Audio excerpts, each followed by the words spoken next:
Got the Bersa BAR15 out today, and sitting on top of it is the Odin LPVO from GUNNR.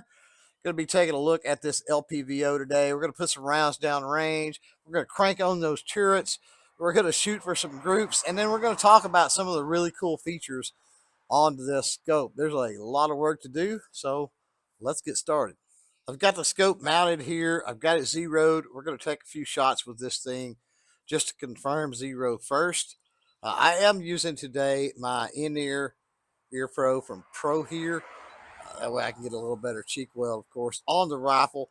As far as ammo, we're using some of the Steel Match from Hornady. And yeah, let's put about 3 rounds down range here and just confirm zero.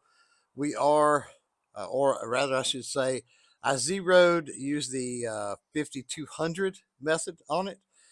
So since we've only got 75 yards here at the range, probably going to be somewhere in the neighborhood of, an inch or so high. Hopefully all the groups hold together fine.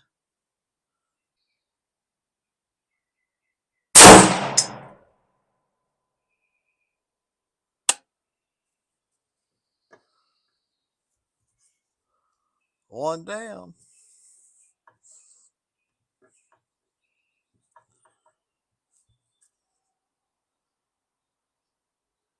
All right, second confirmation shot.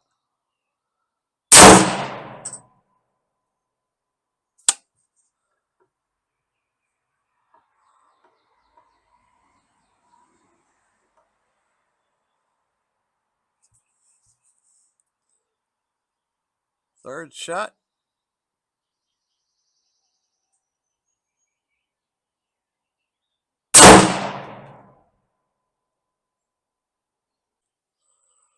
Oh yeah, they're right there. Well within a half inch, looks like. So all of that should work fine. Now let's move on to a little bit of testing onto this scope with the turret adjustments as well as the magnification adjustments. Loaded back up, we've got 4 rounds. And so we're going to shoot a group with those 4 rounds at the 75 yards here. But what I'm going to do is we can fire 1 round. That'll be our baseline. Then I'm going to come in and I'm going to adjust the magnification. I'm going to start out on 4 power. I'm going to adjust the magnification all the way up to 10. We'll take a shot, see where that lands. Then we'll crank on the elevation as well as the windage, taking 1 shot with each. And again, see where the shots land. Hopefully, we've got a nice little group there. All right, let's do this. The 4 power, here's our baseline.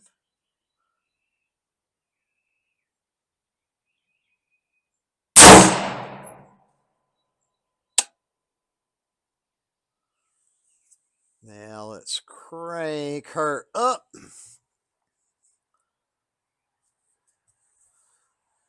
Adjust out my eyepiece since we did increase the magnification there. Let's see. Down just a scotch. Second shot on 10 power now.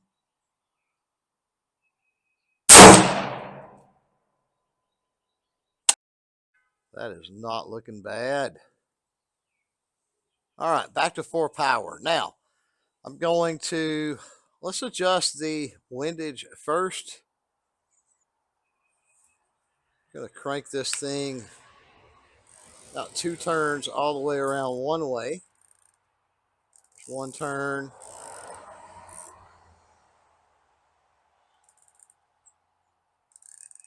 There's the second. Let's take it back. There's 1.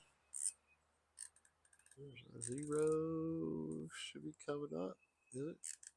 Oh, there it is. Now we'll go 2 the other way. There's 1. And there's 2. And we'll take that puppy back. 2. our 0.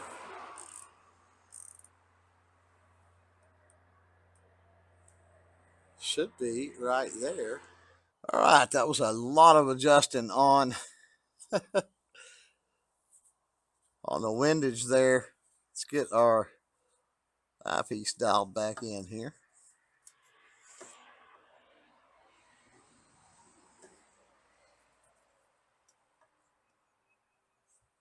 All right, here we go. Third shot after a bunch of windage adjustment.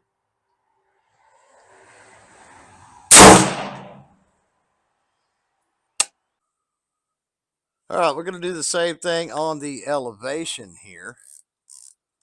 Crank this thing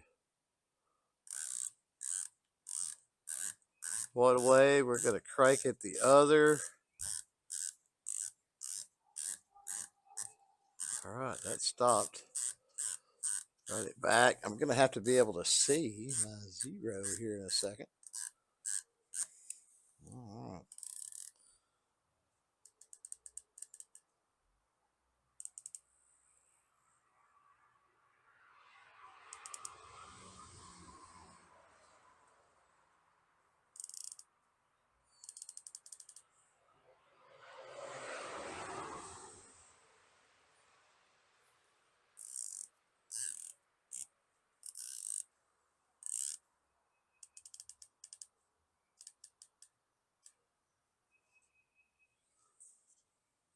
All right, we should be back to 0 on the elevation. So, fourth and final shot here. Here we go.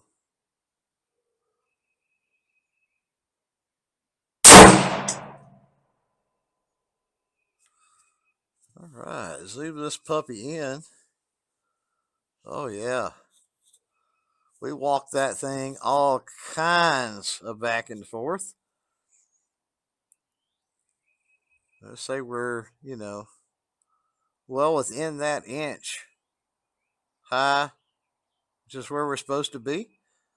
And the group, not bad either. What's that? Maybe a half inch or so group? With all that out of the way, there's quite a few features we need to talk about in regards to this here little LPVO scope. And we're going to start out with the box. So let's take a look. Now, I don't know of another optic out there that comes in as nice of a box as this one does. And of course, this box, once you get that optic mounted, you can use this box for basically whatever you want, I suppose. But there we go. We're talking about a very heavy duty case here, and it does have the waterproof seal. Cutout foam inserts, obviously, for the LPVO itself, for the mount. And then also over here, your little spot for your accessories, your tools, your cleaning cloth, your manual. There's all the tools needed for mounting, of course, and adjustments. And then we've got our little lens cover here in the box as well. Now, the turrets here are really cool. They're the click out adjustment kind. Quarter MOA per click adjustment on that. They are also 0 stop, meaning you can back off on a little screw right there. Once you get your 0, back this off, pop that cap up, and then you can turn it without affecting the adjustment. Turn it back to 0, push it back down, lock that screw back into place, and you can quickly return to 0 if you have to make any fine tuning, any adjustments. Now, on the windage in particular is pretty doggone cool.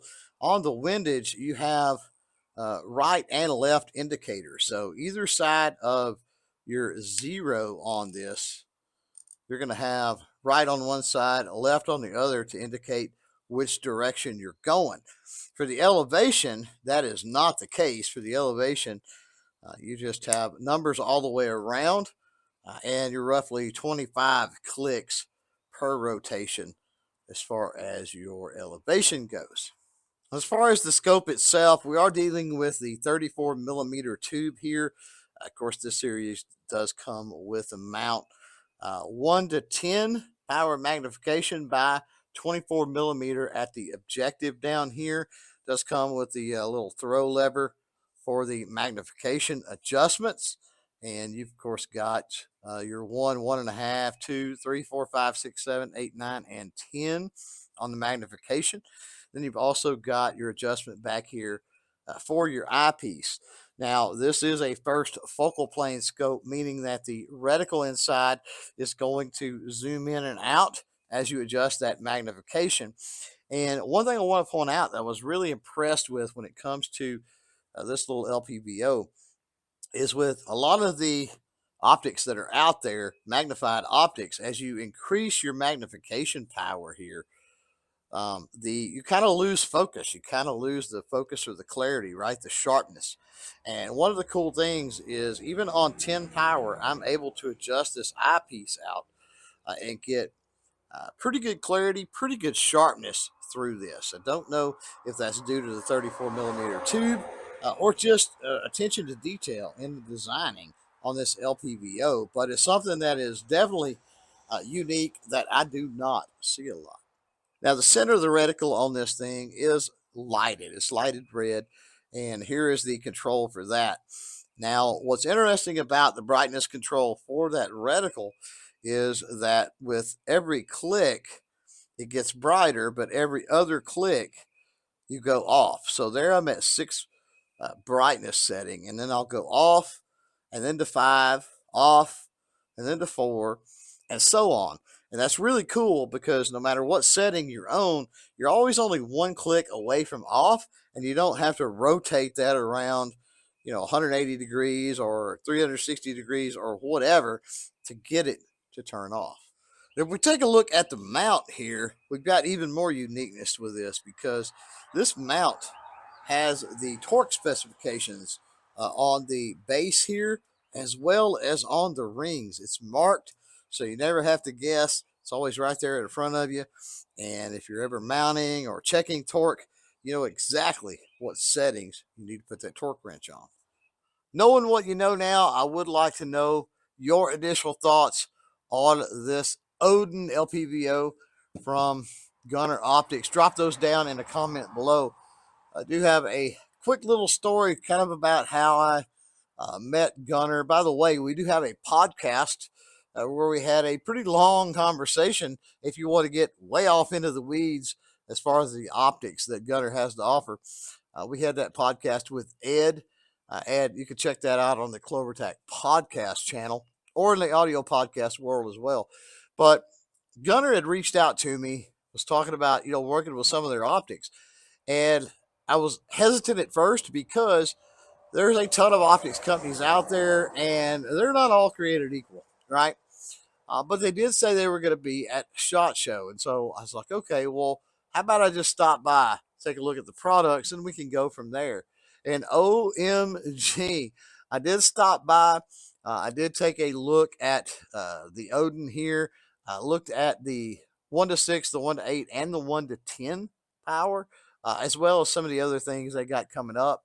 And I got to say, in a not well lit room there at SHOT Show, I was pretty impressed with what I was seeing through the scope, and definitely impressed with the options that are available on this thing. So it was really fun to get it out here today. I think it's a great fit right now, at least for this Bersa BAR15. I'm zeroed in the 5,200 yard zero. So as far as this rifle, she's good to go now.